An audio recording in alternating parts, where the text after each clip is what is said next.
Bismillahirrahmanirrahim. Ya, nukarrim al-awwal wa qala an-nazim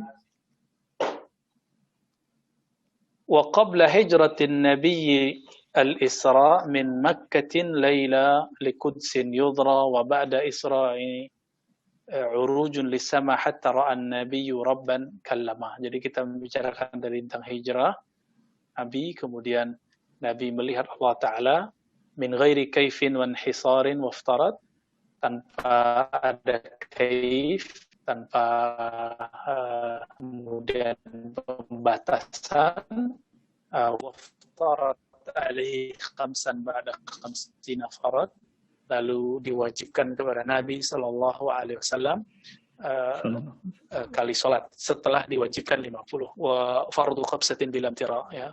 Lalu Nabi mengabarkan mengenai peristiwa Isra tersebut kepada umatnya, dan kewajiban sholat 5 waktu tanpa ada keraguan.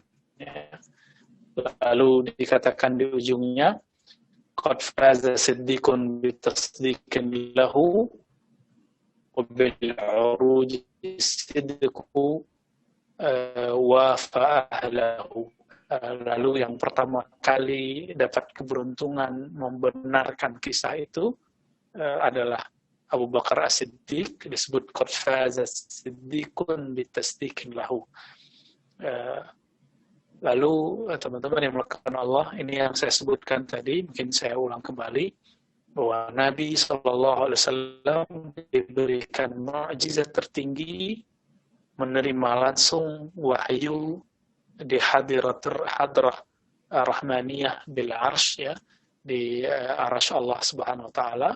Bahkan disitulah beliau menerima Al-Fatihah. Al-Fatihah turun berkali-kali, salah satunya turun di Hadratur Rahman ala arsyihi. Oleh karena itu, beliau lebih mulia dari Sayyidina Musa, Sayyidina Isa, Sayyidina Ibrahim, Sayyidina Nuh, dan semua para nabi, karena ra'a rabbahu wa kallama, ya, hatta ra'a an-nabiyyu rabban kallama. Dan kalau boleh kita sebutkan, jadi Nabi SAW itu makomnya dengan Allah SWT, sedangkan nabi-nabi yang lain di bawahnya. Begitu sampai kemudian para wali, di para wali ada ulama-ulama, kemudian di bawah ulama ada orang-orang awam. Ya. Dan ini kita pernah bahas di kajian Khatmul Aulia di Ribat. Silakan teman-teman ikuti yang ini. Apa perbedaan makom ruhani antara orang-orang awam, ya, dengan para wali dan para nabi sallallahu alaihi wasallam. Oke, kita masuk ke bagian penutup ini. Wa hadhihi aqidatun mukhtasarah walil awami sahlatun muyassarah. Dan inilah akidah yang berasal dari kata aqada, ya, ikatan, yang kemudian diartikan keyakinan yang terikat, yang tertanam dalam diri seorang mukmin, mukhtasarah, dan itu mukhtasar. Oleh karena itu teman-teman, kita dari kecil sudah biasa mendengarkan akidah ini, ya. Walil awami sahlatun muyassarah. Awam, kalau dibaca awam dia jadi fa'al, tapi biasanya ulama kita mengambilnya dari wazan fawa'il atau awamim, kemudian diringkas menjadi awam,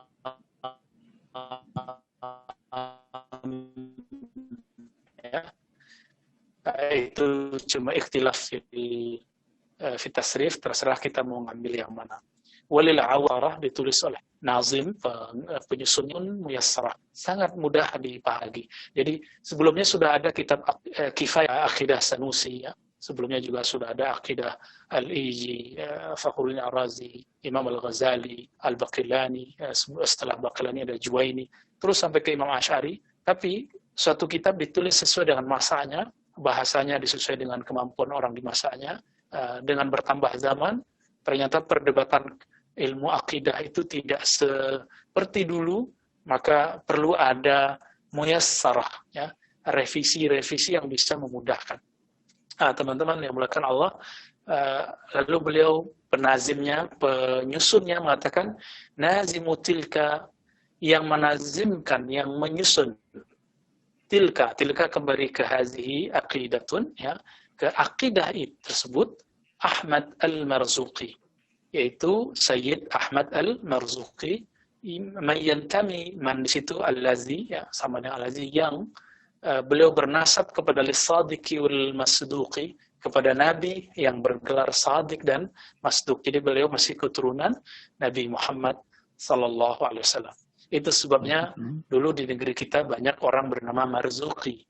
Ya, Tuan Guru Marzuki di Betawi itu banyak sekali syekh kiai bernama Tuan Guru Marzuki.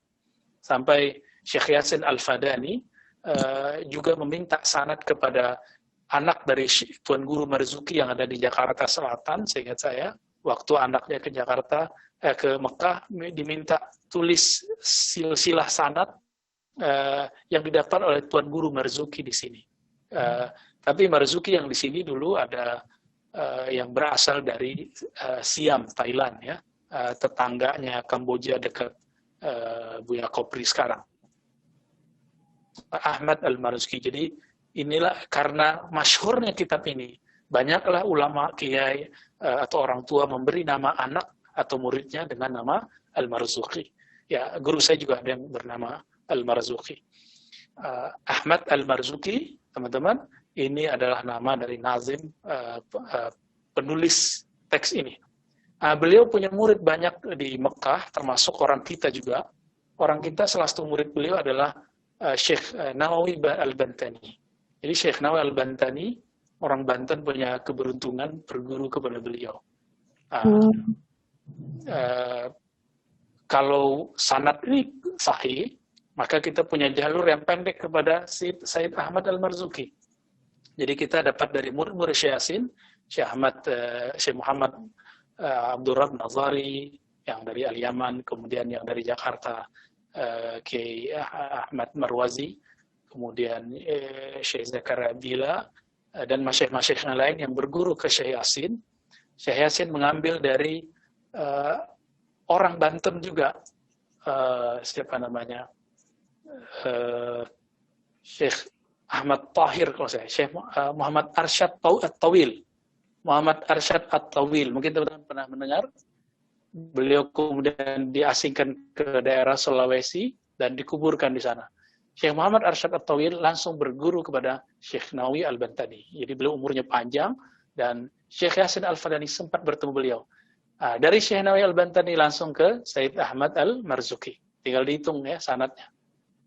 Saya punya jalur yang lain kepada guru saya di kampung, itu Buya Dahnar, yang Syekh Qiraah kita dalam Qiraah Hafaz dan Sab'ah Qiraat.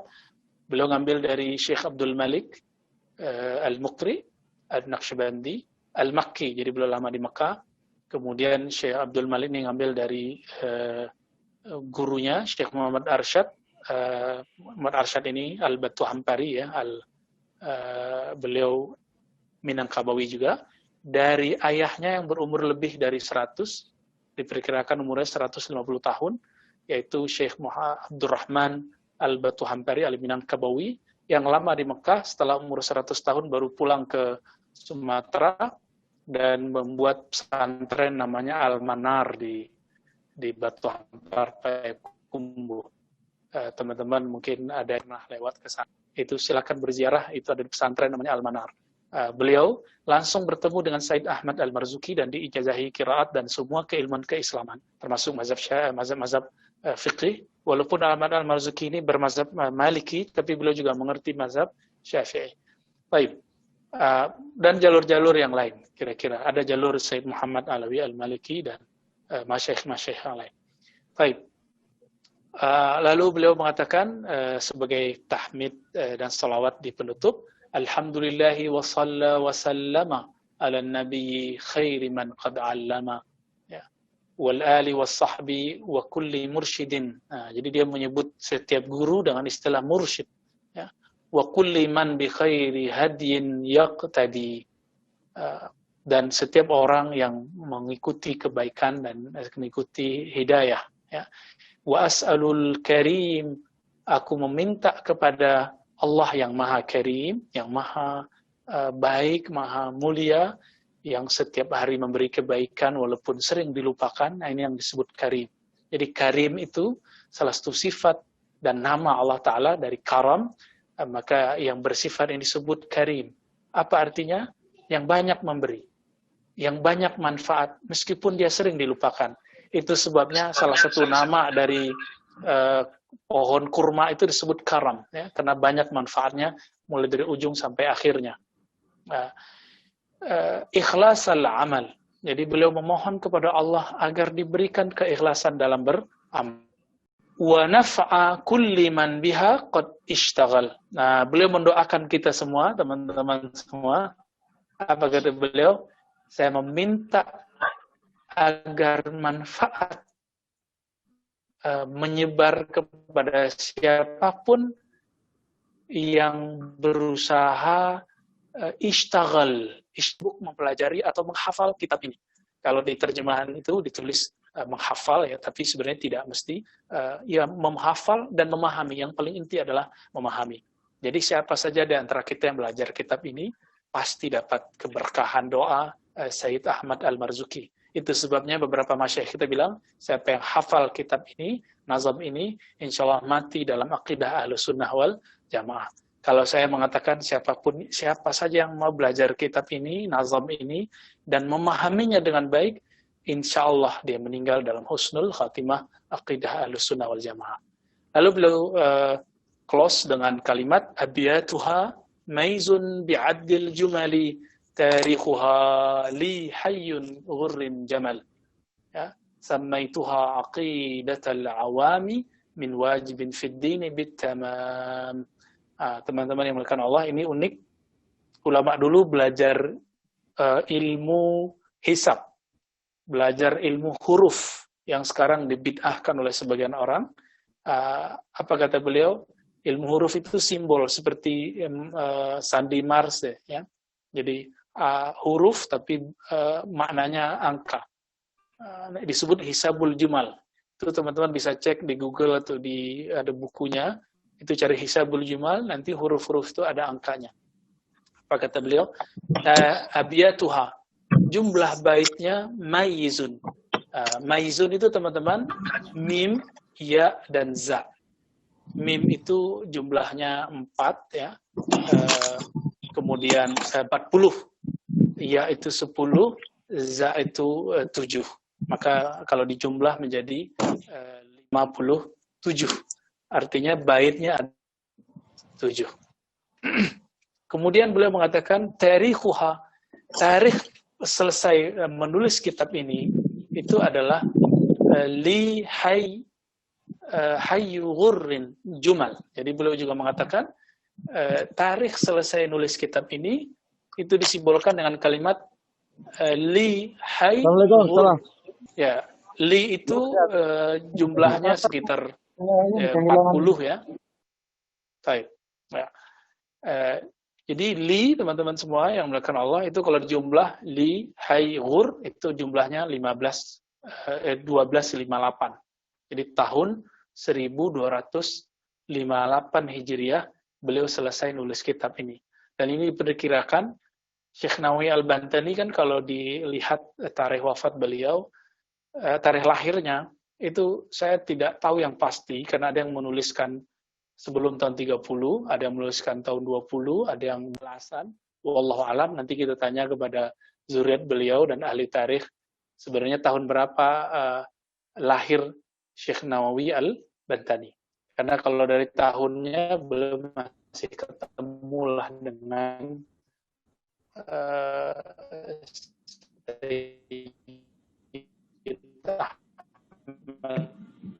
Al-Marzuki, dan memang beliau lama ngaji di sana. Begitu juga kita punya sanad lain ke Ahmad Zaini Dahlan yang Syekh Ahmad Khatib Al-Minangkabawi, Tarbiyah Islamnya di Sumatera Barat. Saya meriwayatkan ini juga dari murid Syekh Sulaiman Ar-Rasuli. Beliau masih hidup, ya, umur 84 atau 5 sekarang. Abu Yashafrin, kita mudah batch, ya, berbagi ilmu. Saya ngambil ke beliau, beliau ngambil beberapa dari saya. Beliau kemudian mengatakan saya ngambil ijazah ilmu tarbiyah Islamiyah dan kitab salah satunya Aqidatul Awam kepada Syekh Sulaiman Rasuli.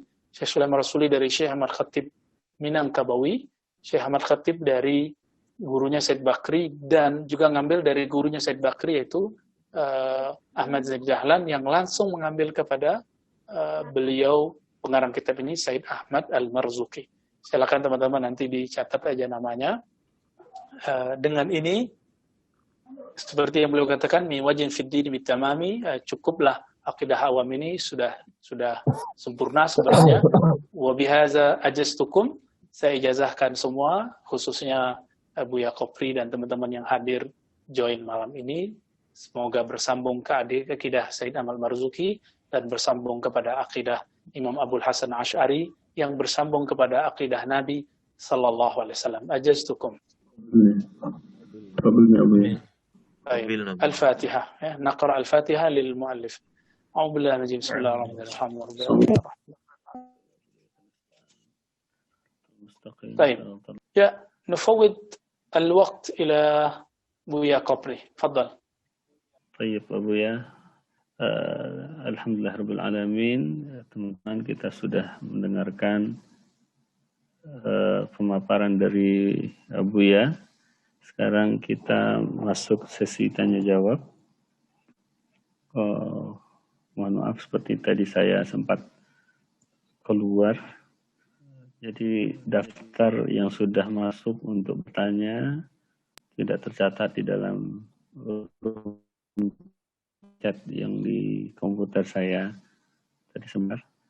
Silakan ingin bertanya langsung mengacungkan tangannya untuk kita tunjuk.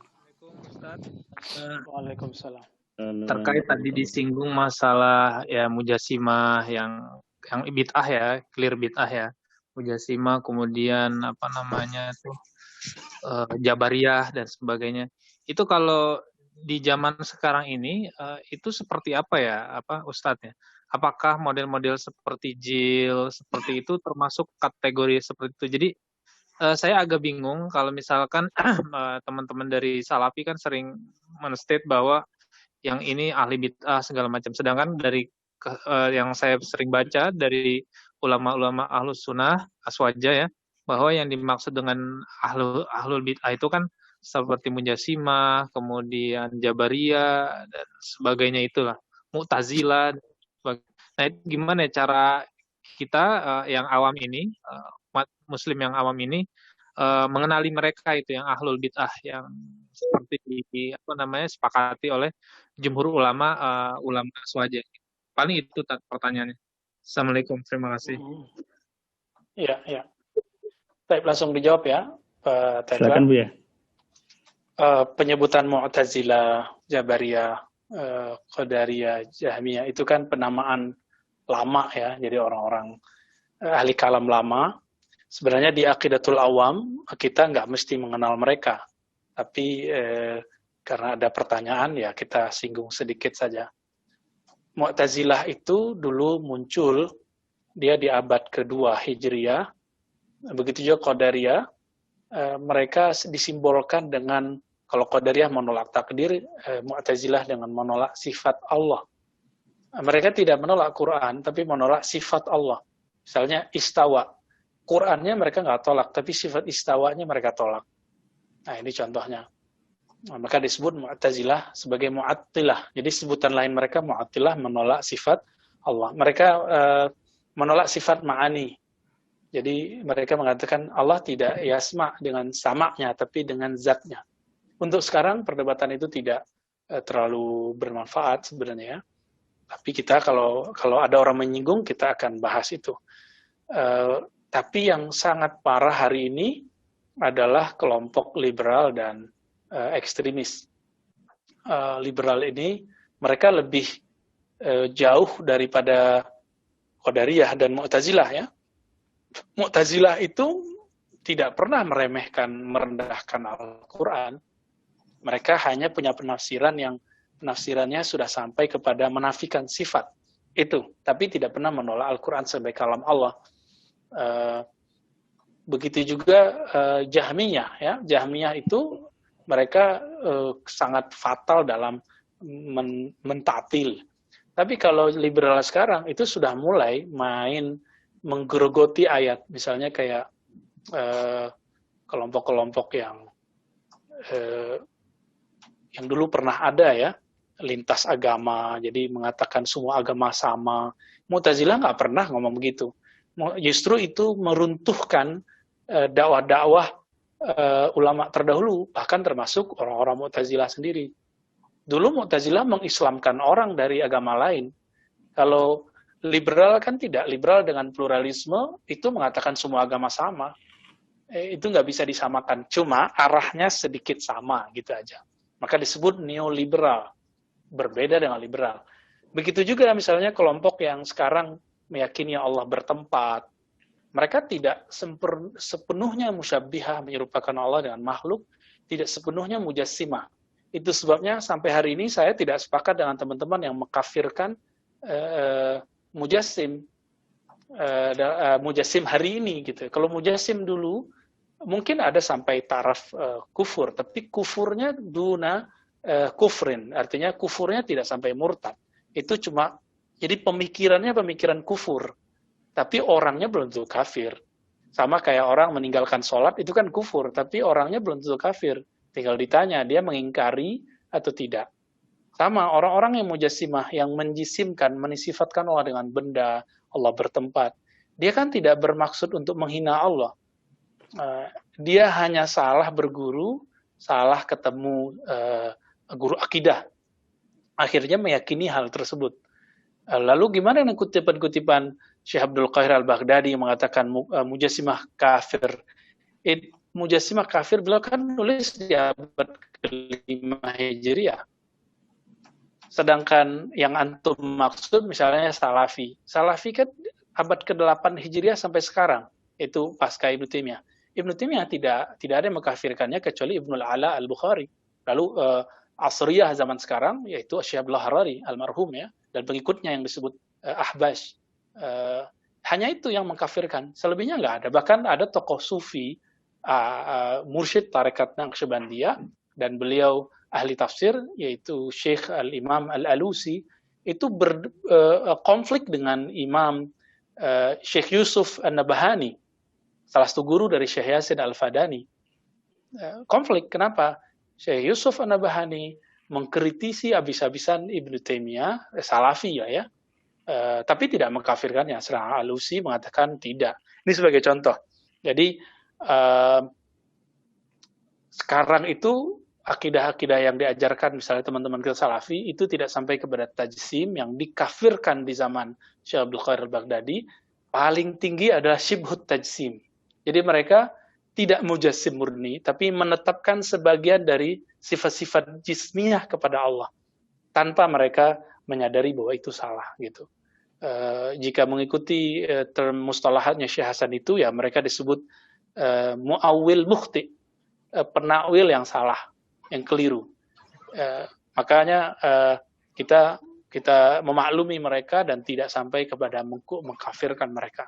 Walaupun mereka menganggap kita ahli bid'ah, ya sudahlah ya. La narudduhum bisyarr. Kita nggak perlu membalas mereka dengan yang lebih kasar. Kira-kira begitu, Pak Tetra. Saya kembalikan ke Buya Kopri. Terima kasih Buya. Selanjutnya, Afwan.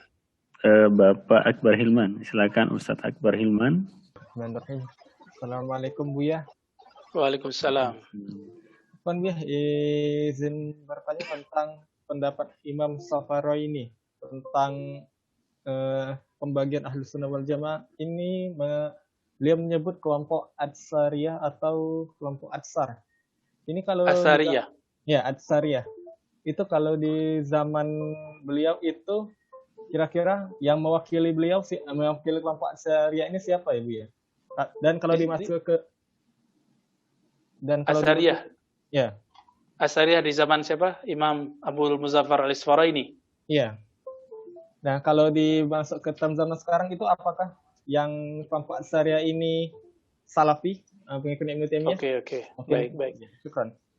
Ya, tahun 2016 itu jadi perdebatan panjang di Chechnya antara beberapa syekh di sana ya. Jadi itu Syekh Al-Azhar dan Aswaja baik dari Arab ataupun dari Afrika ataupun dari negeri kita, itu mereka berdebat mengenai apakah salah satu golongan Ahlussunnah itu selain Asy'ari dan Maturidi yang disebut Atsariyah adalah kelompok Salafi.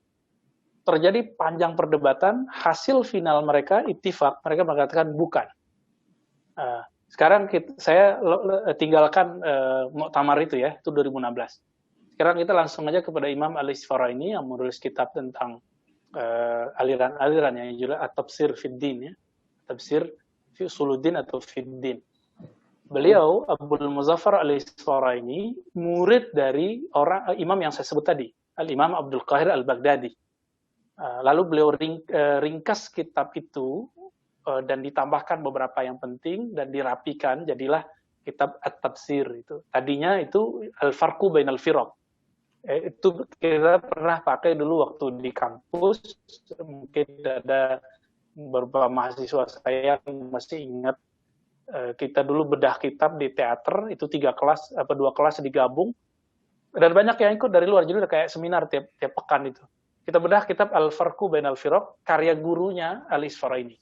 Al-Isfaraini itu menyebut Al-Atsariyah, itu maksudnya Ahlul Hadis yang berafiliasi kepada ahlu riwayat yang masyhur. Siapa itu? Al-Imam Ahmad ibn Hanbal.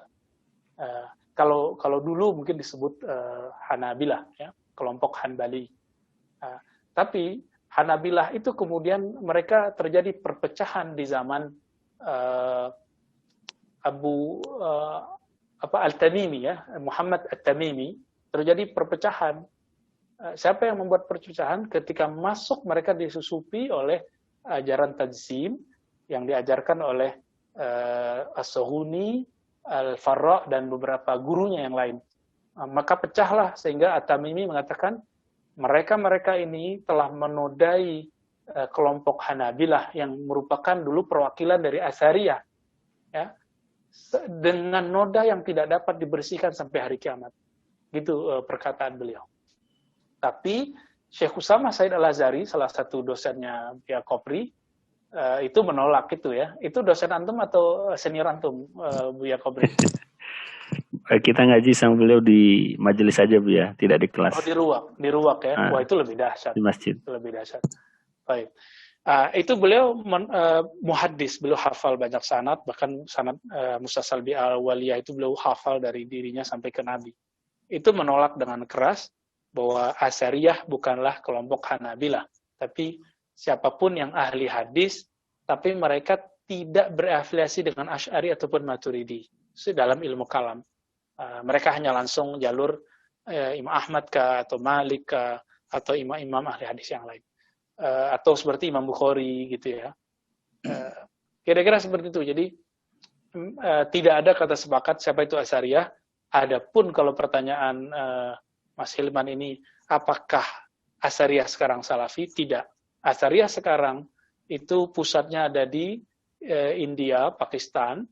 Mereka menyebut dirinya Atsariyah. Tadinya mereka adalah kelompok pengikut mazhab Hanafi. Ya, mazhab Hanafi, dan mereka ihtimam, punya keseriusan dalam ilmu sanad. Lalu mereka fokus dalam kajian hadis, berbeda dengan kelompok Salafi, tapi ada kemiripan, gitu aja. Kemiripannya apa? Kitab-kitab yang mereka jadikan rujukan, sebagian yang ada yang dari Salafi, Imam Ibnu Taimiyah, Ibnu Qayyim, sebagian lagi yang tidak, gitu. Contohnya, sebagai contoh mungkin teman-teman yang bisa baca kitab mengerti Syarah Tirmizi karya Al-Mubarakfuri, itu Atsariyah. Atau Syarah Sunan Abi Daud, Aunul Ma'bud, karya Syamsul Abadi ya. Itu mereka semuanya Atsariyah. Di dalam perkembangan ini ada kelompok yang tidak sepakat dengan mereka lalu membantah mereka. Ini yang kemudian bertahan di Madrasah Duaiban sekarang yang ada di Duaiban ya. Itulah yang melahirkan ahli hadis India seperti Maulana Zakaria Al-Kandalawi, penerus dari imamnya Jemaat Tabligh ya. Itu semuanya dari sana. Jadi mereka mereka lah sebenarnya Asy'ariyah yang hakiki, yaitu Duaiban ini yang mereka bermazhab Hanafi, ahli hadis, berakidahnya Maturidiyah. Menurut saya seperti itu. Jadi sepanjang yang kita lihat, kelompok Asy'ariyah yang ada di India itu, yang kemudian mengklaim dirinya lebih salaf dari kelompok Wahabi sekarang, itu pun tidak mewakili kelompok Asy'ariyah yang dikatakan oleh Al-Isfaraini. Ya, wallahu a'lam bishawab. Baik Buya. Selanjutnya Buya, pertanyaan. Ana pernah baca bahwa nazam ini berasal dari mimpi Imam Marzuki. Bagaimana pendapat Buya Rozi? Kayaknya ini kajian pertama dulu. Iya, saya pernah membaca itu dan itu dinukil juga oleh beberapa murid-murid Said Muhammad. Tapi walaupun saya membenarkan mimpi, tapi saya paling tidak suka beristidlal dengan mimpi, gitu. Walaupun saya belajar tasawuf, tarekat, tapi untuk masalah akidah, saya tidak berhujah dengan mimpi. Mimpi itu cuma mubasyarat, kabar gembira, atau semacam motivasi. Sama seperti Imam Asy'ari, setelah dia sadar, dia kemudian dikuatkan oleh mimpi-mimpinya. Bukan mimpi dulu baru sadar. Said Ahmad Al-Marzuki juga sama. Beliau sudah punya niat, tapi kemudian diperkuat oleh mimpi yang kita dapatkan dalam kisah murid-muridnya Said Muhammad yang ditulis di beberapa syarah mutaakhirin. Ya. Tapi mohon maaf, saya tidak terlalu tertarik dengan kisah mimpi itu ketika disebut dalam masalah itu. Baik. Baik Bu ya. Selanjutnya silakan Bapak Aulia Bil Alifa langsung. Bismillah, Assalamualaikum warahmatullahi wabarakatuh. Assalamualaikum. Semoga Allah merahmati dan meridhai Buya Ar-Razi dan Buya Fakri, insyaallah. Amin. Izin bertanya Buya terkait Isra Mi'raj yang tadi sempat disebutkannya. Saya pernah mendengar dari kalangan sebelah bahwa Mi'raj Rasulullah itu naik ke atas. Sedangkan dalam kitab Aqidah Tahawiyah yang saya pelajari itu disebutkan bahwa Allah itu suci dari arah, Buya. Nah, jadi bagaimana penjelasannya terkait hal tersebut? Mungkin ada satu lagi izinnya, Buya. Sama ini mungkin di luar tema, tapi alhamdulillah kami di Sukabumi ini punya tim yang bergerak dalam bidang pendidikan tahsin dan atau qiraat yang bersanad, Buya. Dan sosial dan dakwah juga. Izin juga Buya kalau boleh nggak gitu kami berkunjung ke Ribat atau kemana gitu tempat Buya untuk sowan dan meminta nasihat kepada Buya Ar-Razi gitu, Buya. Insyaallah izin. Ya, tafadhal. Yang kedua saya jawab dulu. Marhaban ya. Kalau mau datang hari Selasa besok. Jadi kita buat kajian tetap, alhamdulillah. Selasa jam berapa ya, Buya, kalau boleh tahu? Selasa besok, Selasa. Kita mulai biasanya jam 4, sudah mulai baca Hizb Bahar, Dalail, kemudian baca kitab Mawarif, lalu Maghrib, Ratibul Haddad, lalu kita baca kitab Khatimul Aulia, juga dibantu oleh Buya Asfi ya, sampai jam 8 paling lama, udah kita sholat Isya dan zikir penutup. Silakan, marhaban bikum. Ya. Di sana juga ada akhwat, kita pisah tempatnya. Silakan kalau mau datang. Ya, pertanyaan pertama tentang apa tadi? Isra Mi'raj. Isra Mi'raj ya.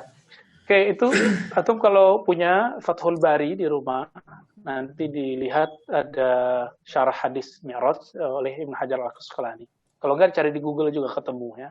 Sebenarnya berguru ke Google kalau tahu tekniknya tidak masalah. Tapi kalau nggak tahu tekniknya nanti main comot-comot. Nah, ini yang berbahaya. Begitu juga lewat YouTube ya. Berguru lewat YouTube itu sebenarnya boleh-boleh aja. Yang penting tahu tekniknya. Berguru kepada yang bersanad, yang ahli, itu jadi aman. Cuma karena orang tidak tahu, akhirnya malah dia tambah bingung.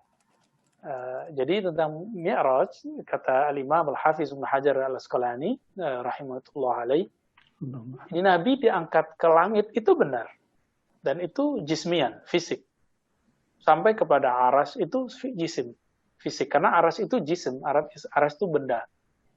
Tapi benda jisim yang mulia, yang ulia, yang azim, melebihi jisim-jisim yang lain. Tapi tentu lebih mulia jisimnya Nabi Muhammad dari semuanya. Lalu, bagaimana cara memahami lafaz tadi? Bahwa Nabi ra'a rabbahu, ya, bertemu Rabbnya, kallama, berkalam-kalam. Di situ Ibnu Hajar mengatakan, aras itu bukanlah tempat tinggalnya Allah, tapi itu adalah tempat munajah, mahallul munajah, ya, bukan tempat tinggal gitu, tempat bermunajatnya Nabi Shallallahu Alaihi Wasallam. Allah kalau mau kan bisa dilihat Nabi dari bumi, bisa dilihat dari langit. Tapi kenapa dipilih itu? Karena aras itu adalah simbol dari keagungan, Rabbul Arsyil Azim, aras itu agung, maka dijadikanlah itu tempat mulia. Jangankan gini ya,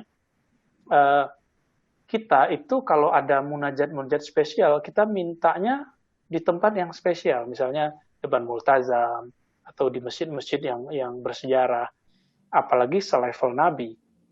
Nabi akan memberikan kenangan indah untuk kita semua yang bernama sholat, yang di dalamnya ada Al-Fatihah dan semua tasbih-tasbihnya ahli langit sampai ahli pemikul aras. Maka pertemuannya itu adalah di makhluk yang paling besar yang Allah ciptakan, yaitu Arsyur Rahman, aras tempat majal istiwanya Allah Subhanahu wa Ta'ala. Jadi bukan Allah bertempat di situ. Kenapa? Ini dijawab oleh Imam Abu Hanifah ketika ditanya, Aina Rabbuna? Aina kana Rabbuna? Ya. Di mana Allah? Apa kata Imam Abu Hanifah? Kana Allah wala aina. Allah ada dan tidak, wa huwal an, ya, dan dia sekarang bila ain. Ya. Tidak juga bertempat. Nah, ini mengikuti kalam Sayyidina Ali, man ayyana al-aina fala yuqalu lahu ain. Siapa yang menciptakan tempat, maka sebelum dia menciptakan tempat kan tidak ada tempat. Maka setelah ia menciptakan tempat, dia tidak perlu bertempat. Kira-kira seperti itu. Itu ya Pak Aulia ya. Baik. Syukran jazakumullah. Ya. Afwan. Selanjutnya pertanyaan dari Muhammad Abai. Silakan Bapak Muhammad Abai tadi yang mengangkat tangan untuk bertanya barangkali. Assalamualaikum warahmatullahi wabarakatuh. Waalaikumsalam warahmatullahi wabarakatuh. Izin bertanya Buya. Tadi sebenarnya pertanyaan saya sudah terwakilkan tadi, penanya tentang kitabnya Imam As-Safarini. Tetapi pertanyaan saya dari ketiga aliran ini antara Al-Athari, Al-Asy'ari dan Maturidi, sebenarnya titik temunya di bagian mana, Buya? Kira-kira titik temu dari ketiga aliran ini. Terima kasih. Ya, kelompok Asy'ari yang ada dulu, mereka ketika sampai di ayat sifat, seperti yang disimbolkan oleh Imam Malik. Jadi Imam Malik itu boleh disebut pelopor manhaj Asy'ariyah di kalangan salaf. Beliau mengatakan ketika ditanya tentang kaifal istiwa, beliau mengatakan al-istiwa ma'lum. Istiwa dalam bahasa ma'lum. Ma'lum itu kata Ibnu Taimiyah sendiri, tapi beliau tidak mengikuti apa yang beliau ketahui. Istiwa berarti 15 makna. Tapi beliau memilih satu makna saja, yaitu istiqrar dan julus, yaitu duduk.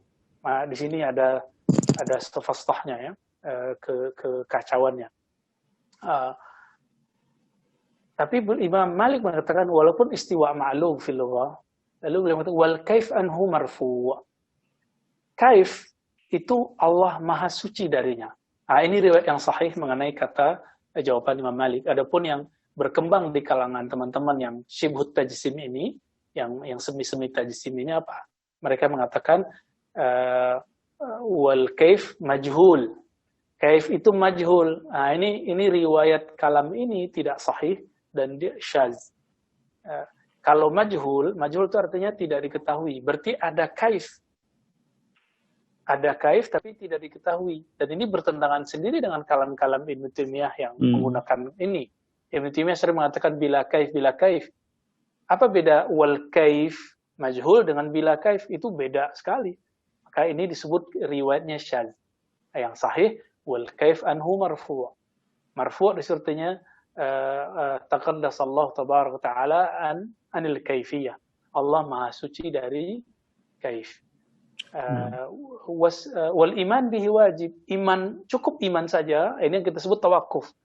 Tawakuf itu tidak cenderung mentakwil. Ini dibahasakan oleh Imam Asy'ari dengan taslim dan tafwid. Taslim menyerahkan maknanya kepada Allah. Dan inilah adab yang diwariskan oleh Imam Malik. Ya. Wal iman bihi wajib, was su'al anhu bid'ah.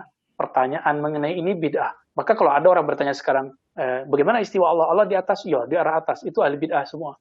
Jadi kalau mengikuti kaedahnya Imam Malik, orang yang mengatakan di atas, duduk, bersentuhan seperti yang dinaskan oleh Ibnu Taimiyah dan pengikut-pengikutnya hari ini, itu sebenarnya adalah aqidatul bid'ah, ya, akidahnya yang penuh kebid'ahan. Coba kalam Imam Malik ini dipretelin oleh mereka dan diambil riwayat yang syaz tadi. Ya, na'udzubillah minal akhta' wad dalal, ya, kita berlindung saja supaya tidak terjebak dalam kekeliruan tersebut. Nah, jadi Imam Al-Athariyah yaitu Imam Malik, beliau tidak mentakwil, tapi tidak juga mentajsim. Nah, inilah yang disebut kelompok Athariyah. Kalau riwayatnya ada, yaudah kita terima dan serahkan maknanya kepada Allah. Sedangkan Athariyah sekarang, ada riwayatnya begitu, kita harus terima dengan makna lughawinya. Makna secara bahasa apa? Makna secara bahasa istiwa itu duduk. Ya sudah, Allah duduk. Nah, ini perbedaan Athariyah zaman now dengan Athariyahnya Imam Malik. Kira-kira begitu, ya. Buya Kopri udah mulai senyum tuh. Terima kasih Buya. Luar biasa ilmu Buya. Selanjutnya dari Bapak Afton. Assalamualaikum Buya, izin bertanya terhadap kelompok-kelompok yang berbeda manhaj akidah dengan aswaja, bagaimana sebaiknya sikap kita? Apakah menerima sebagaimana kita berbeda manhaj fikih atau kita punya kewajiban untuk merangkul ke aswaja? Pertanyaan, silakan Buya. Iya, Nabi mengatakan man qala la ilaha illallah dakhala jannah. Yang mengatakan la ilaha illallah pasti masuk surga. Nabi nggak bilang siapa yang Asy'ari, siapa Maturidi, siapa Salafi masuk surga, kan nggak ada. Masalahnya nanti kita matinya dengan la ilaha illallah yang mana nih? La ilaha versi yang mana, kan gitu. Jadi ketika Imam Asy'ari, Maturidi menjelaskan akidahnya, itu semua dikhidmahkan untuk menjelaskan makna la ilaha illallah. Dari mana kita tahu? Ini diceritakan sendiri oleh Imam Sanusi dalam akhir kitab beliau, As-Sanusi, ya. Beliau katakan di akhirnya bahwa sepanjang ini penjelasan kita tentang sifat-sifat Allah, semuanya terkandung dalam dua lafaz la ilaha illallah Muhammadur Rasulullah sallallahu alaihi wasallam. Jadi cukup itu. Dan Imam Asy'ari mengatakan, aku bersaksi tidak mengkafirkan siapapun ahli kiblat.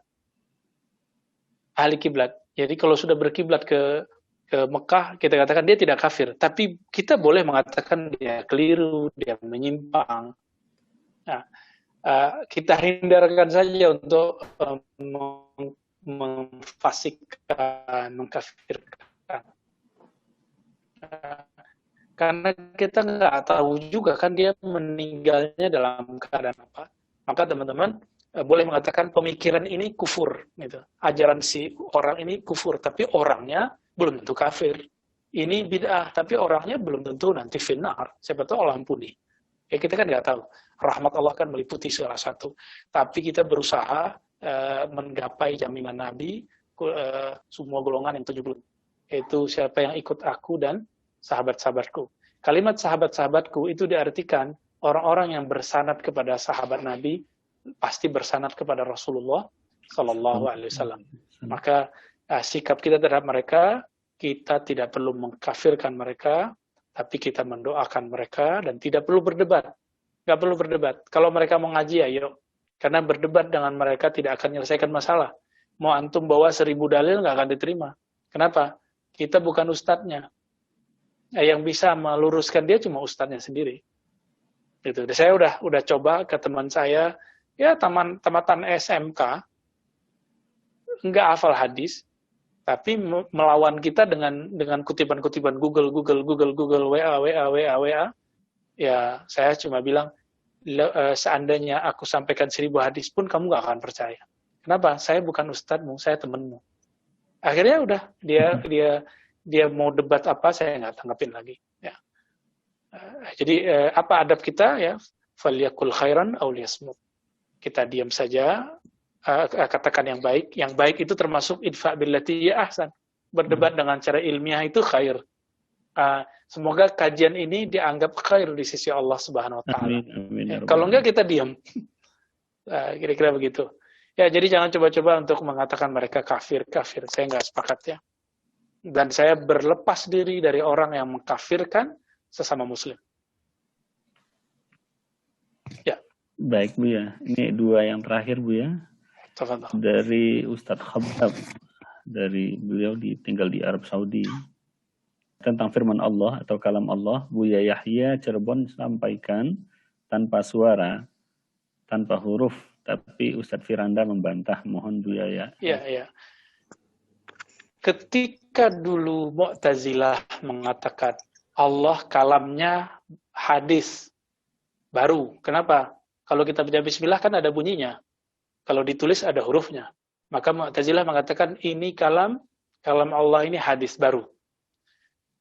Ya, kemudian ada lagi kelompok, oh enggak, Allah itu bisu, yang ini itu cuma terjemahannya.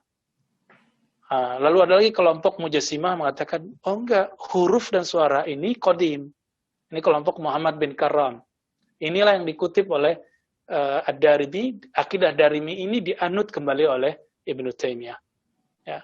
Apa kata Ibnu Karam, kata Darimi, kata Ibnu Taimiyah, Allah berkalam, kalamnya qadim, terdahulu, tidak berawal, dan kalamnya yang huruf dan suara itu qadim.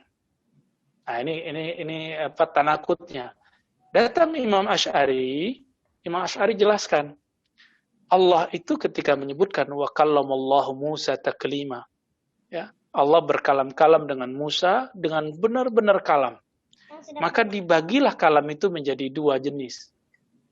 Teman-teman semua, Allah sebelum menciptakan Lauh Mahfuz, maka kalamnya itu tanpa huruf dan suara. Kenapa? Huruf dan suara itu bagian dari selain Allah. Ya, ada yang mengatakan itu jisim, ada yang mengatakan itu arad, ya, benda atau karakter yang ada pada benda. Nah, dan coba lihat baca ba. Ba itu pertemuan antara dua bibir. Ya kan? Kita baca ha. Nah, itu suara yang muncul dari bagian tenggorokan kita sini. Lah kemudian bertemu dua bibir, kan nggak begitu. Nah, maka Imam Asy'ari ketika memahami ayat ini, wa kallamallahu Musa taklima, ini kalam yang mana? Ini kalam yang bila harfin wala sautin. Kalam yang qadim. Kalam yang qadim. Karena kalau itu bukan yang kalam yang qadim, Nabi Musa tidak berhak dapat gelar kalimullah. Hanya yang dapat kalam yang tidak huruf dan suara itu yang diberi gelar kalimullah. Kalau enggak, kita semua jadi kalimullah. Karena kita mendengarkan kalam yang berhuruf dan suara itu. Nah, lalu Allah menciptakan Lauh dan Mahfuz. Kalamnya ini kemudian disalin, direkam oleh Lauh Mahfuz. Apa kata Allah? Uktub. Qala ma aktub. Qala uktub. Bismillahirrahmanirrahim. Nah, itu dalam hadis Tirmizi ya. Silakan lagi dicek lafaznya. Jadi Allah berkalam kepada Lauh Mahfuz, tulislah apa yang aku tulis ya Allah. Tulislah Bismillahirrahmanirrahim. Di situ sudah berhuruf dan sudah bersuara ketika dibaca. Dari Lauh Mahfuz, Allah kemudian perintahkan Jibril untuk mentransfernya ke Baitul Izzah semua Al-Quran. Dari Baitul Izzah ke Nabi. Jadi mulai dari Lauh Mahfuz sampai ke Baitul Izzah dan Nabi itu sudah berhuruf, sudah bersuara. Nah, ini yang disebut dengan kalam lafzi. Sedangkan Allah pada zatnya itu berbicara, itu disebut kalam nafsi atau kalam zati tanpa huruf dan suara. Jadi ini cara Imam Asy'ari menjamak, mengkompilasi, menggabung, mendamaikan dua pandangan yang berbeda tadi, Mu'tazilah dan Mujassimahnya Karramiyah ini. Nah, digabung, diambillah mana yang tepat dari Karramiyah, mana yang tepat dari Mu'tazilah. Jadilah itu. Ya. Nah, ini yang tidak mau diterima oleh Ibnu Taimiyah, karena Ibnu Taimiyah masih pro dengan Muhammad ibn Karam. Ustadz yang tadi antum sebut yang inisial F itu kan, kiblatnya kan ke Ibnu Taimiyah. Jadi kita maklumi aja. Beda dengan Buya Yahya, kiblatnya ke Imam Asy'ari. Ya, tapi mungkin Buya Yahya tidak menyebutkan di situ secara detailnya, karena itu tanya jawab yang tidak detail mungkin. Kalau diminta detail mungkin beliau juga bisa jawab demikian. Kira-kira begitu. Wallahu a'lam bishawab. Masya Allah. Semoga Allah panjangkan usia Buya supaya kita Amin. bisa menerima terus ilmu dari Buya. Selanjutnya dari Ibu Eni Sunarsi. Beliau mengucapkan Assalamualaikum warahmatullahi wabarakatuh. Waalaikumsalam warahmatullahi. Selanjutnya beliau bertanya tentang aliran LDII, apa akidahnya Buya? Karena beberapa orang menganggap bahwa itu aliran sesat. Ya, LDII kan dulu dibawa oleh Hasan Lubis ya. Hasan Lubis itu luar biasa. Dulu dia mengklaim dirinya ngaji di Mekah. Dan kemudian mengajarkan ilmu bersanad yang diistilahkan dengan manqul. Cuma kemudian murid-muridnya belakangan mengklaim bahwa Hasan Lubis inilah satu-satunya yang bersanad atau bermanqul dari Rasulullah. Maka saya punya kenalan anak muda baru umur 20-an, sudah punya sanad sebanyak Syekh Yasin waktu beliau sudah agak tua gitu. Tapi sanad Syekh Yasin tentu lebih banyak ya. Ini dulu anak LDII, karena dia penasaran, katanya Hasan Lubis pendiri LDII ini, yang dulu namanya Penalem Kari Darul Hadis ya, mendapat sanad dari Mekah, maka dia teliti langsung ke Mekah beberapa bulan. Ini anak LDII sendiri yang cerita. Di situ ternyata dia tercerahkan, ada beberapa syekh mengatakan, ngapain ente cuma membuktikan sanad Hasan Lubis di sini? Ente cari aja sanad yang lebih tinggi dan lebih banyak di sini supaya bisa melewati Hasan Lubis ini.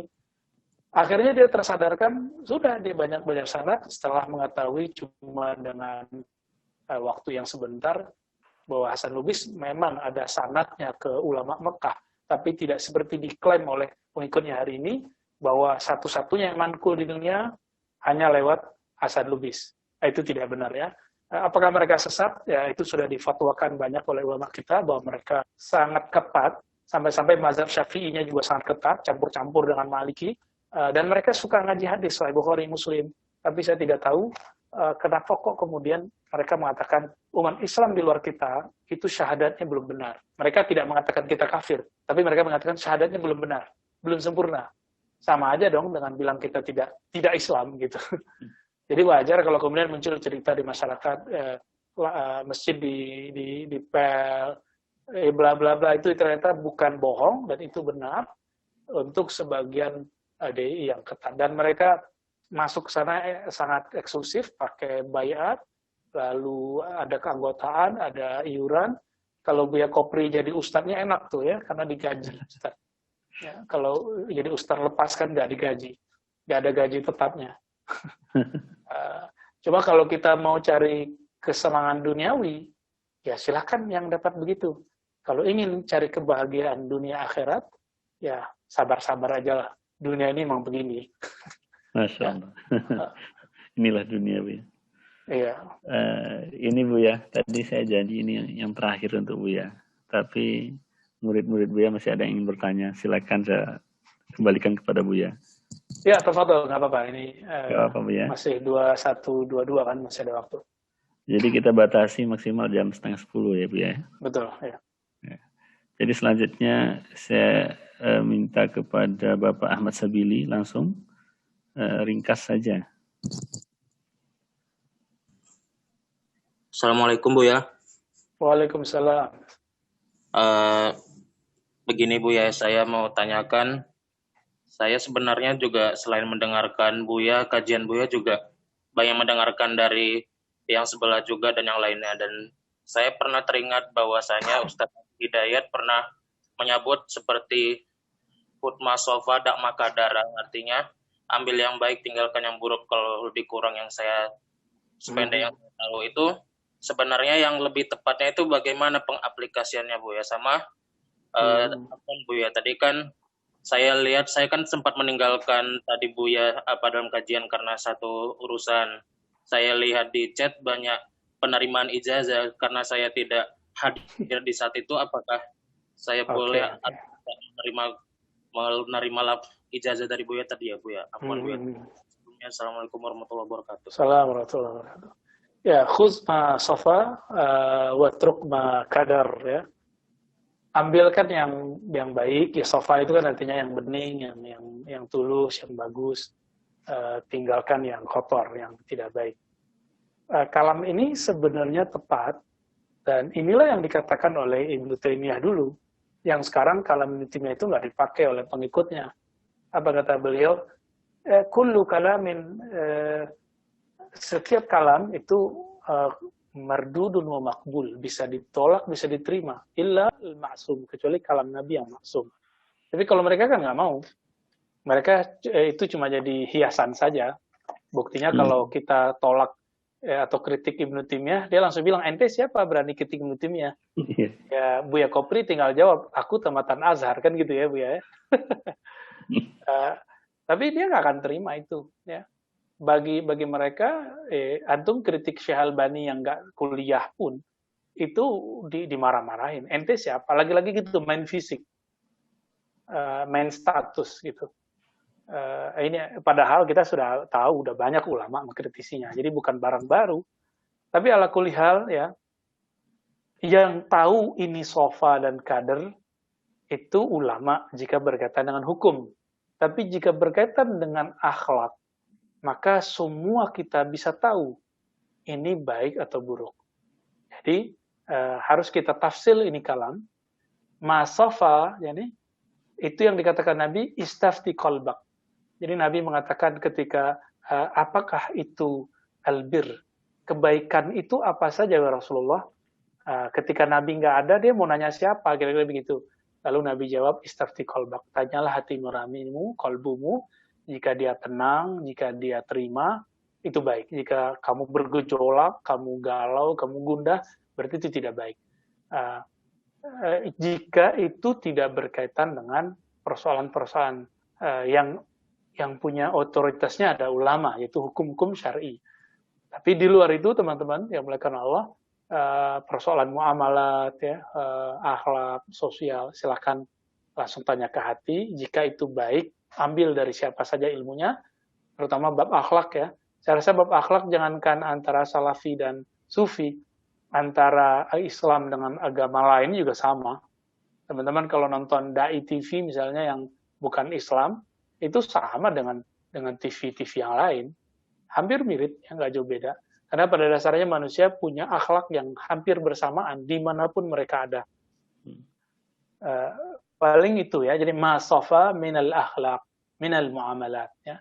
Tapi kalau bab i'tiqadat, akidah, bab hukum-hukum syariat, antum itu akan mengalami tanaqudot, kontradiksi pemikiran yang tidak ada hentinya nanti. Misalnya habis nonton YouTube Ustadz Fulan, nanti nonton Habib Geis, nanti kacau itu, ya.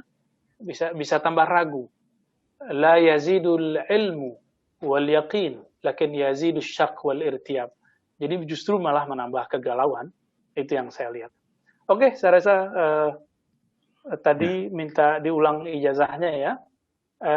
Teman-teman, seperti yang saya katakan tadi, saya tidak berhak sebenarnya mengijazahkan, namun karena zaman sudah begini, saya minta isyarat juga kepada guru-guru kita, dan mereka mengatakan udah mulai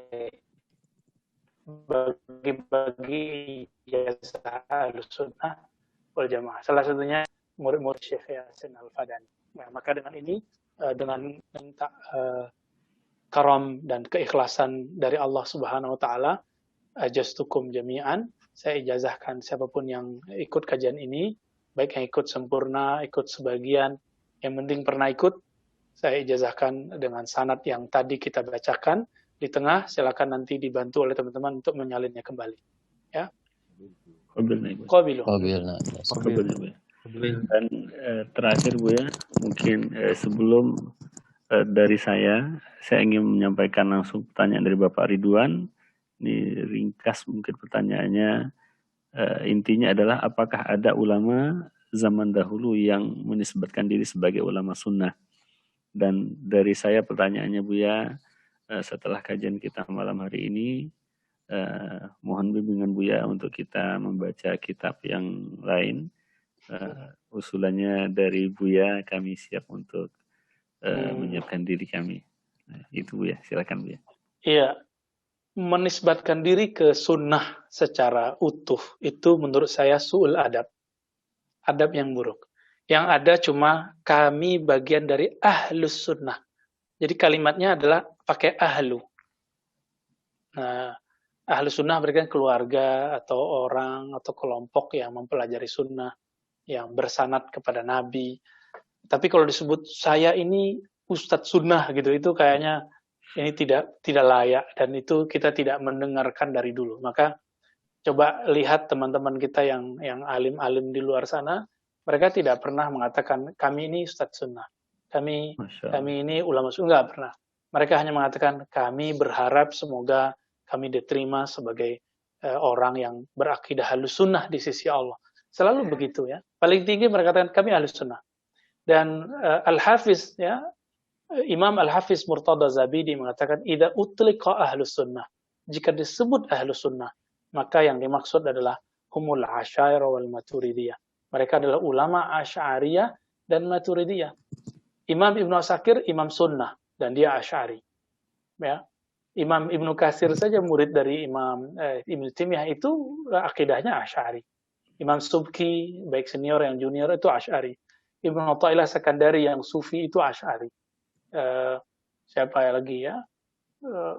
Imam-imam besar lah. Imam Baihaqi yang imam al-hadis Asy'ari. Imam Al-Hakim yang punya kitab Mustadrak Al-Hakim itu Asy'ari. Imam Ibn Hibban akidahnya sama dengan Imam Asy'ari. Hanya belakangan tuh orang-orang yang bersembunyi dengan nama sunnah lalu memalingkan akidahnya, menyusupkan akidah tajsim, menjisimkan Allah Subhanahu wa taala atau mensifatkan beberapa sifat Allah dengan sifat jisim.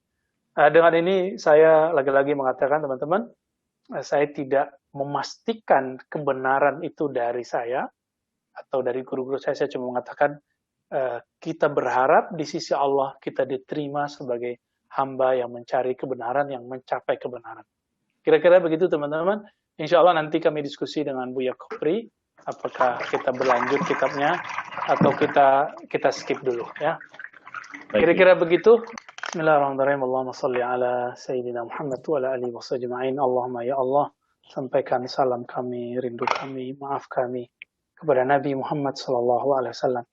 Allahumma ya muqallibal qulub, wahai yang membolak-balik hati kami, tsabbit qulubana ala dinika wa ta'atik. Ya Allah, tetapkan akidah kami dengan akidah yang benar, akidah yang membuat kami meninggal dalam keadaan berserah diri, al-Islam, al-Iman wal Ihsan. Dan tetapkan kami ya Allah mencintaimu, mencintai Nabimu, mencintai orang-orang yang mencintaimu. Warzuq lana ya Rabbana al-amal alladhi yuballighuna ila hubbik. Dan anugerahi kami ya Allah keistiqomahan mengamalkan sesuatu yang Engkau cintai. Rabbana atina fid dunya hasanah wa fil akhirati hasanah wa qina adzabannar. Tutup hidup kami semua ya Allah, yang ngaji ini terutama ya Allah, khususnya ya Allah dengan husnul khatimah. Amin ya rabbal alamin. Assalamualaikum warahmatullahi wabarakatuh.